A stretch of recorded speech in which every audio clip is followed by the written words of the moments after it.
गांव के एक छोटे से घर में रवि नाम का एक लड़का रहता था। वह बहुत होशियार था, लेकिन बार बार परीक्षा में असफल हो जाता था। हर बार जब भी वह फेल होता, उसके दोस्त और रिश्तेदार उसका मजाक उड़ाते, यहाँ तक कि उसके माता पिता भी निराश हो गए। एक दिन रवि उदास होकर अपने दादाजी के पास गया और बोला, शायद मैं किसी काम का नहीं हूँ। मैं कितनी भी मेहनत कर लूँ, हर बार असफल ही होता हूँ। दादाजी मुस्कुराए और उसे अपने साथ बगीचे में ले गए। उन्होंने एक बीज उठाया और रवि से पूछा, क्या तुम जानते हो यह बीज कब बड़ा पेड़ बनेगा? रवि ने कंधे उचका दिए, जब इसे पानी और धूप मिलेगी। दादाजी ने बीज मिट्टी में डाल दिया और बोले, अब अगर मैं इसे रोज देखूं और कहूं कि यह अभी तक पेड़ क्यों नहीं बना, तो क्या यह जल्दी उग जाएगा? रवि हंस पड़ा, नहीं दादाजी, इसे समय लगेगा।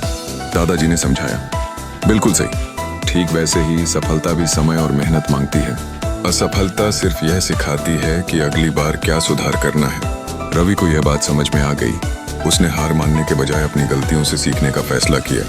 उसने अपनी पढ़ाई के तरीके में बदलाव किए और मेहनत को दोगुना कर दिया। अगली परीक्षा में भी वह सफल नहीं हुआ, लेकिन इस बार वह निराश नहीं हुआ। उसने अपनी गलतियों को पहचाना और फिर से तैयारी में जुट गया। कुछ महीनों बाद जब रिजल्ट आया, तो रवि पूरे जिले में पहला स्थान प्राप्त कर चुका था। अब वही लोग जो उसका मजाक उड़ाते थे, उसकी तारीफ कर रहे थे। उस दिन रवि को समझ में आया कि असफलता ही सफलता की कुंजी है। अगर हम असफल होते हैं और सीखते नहीं, तो वह एक हार है, लेकिन अगर हम उससे सीख कर आगे बढ़ते हैं, तो वह हमें सफलता की ओर ले जाती है।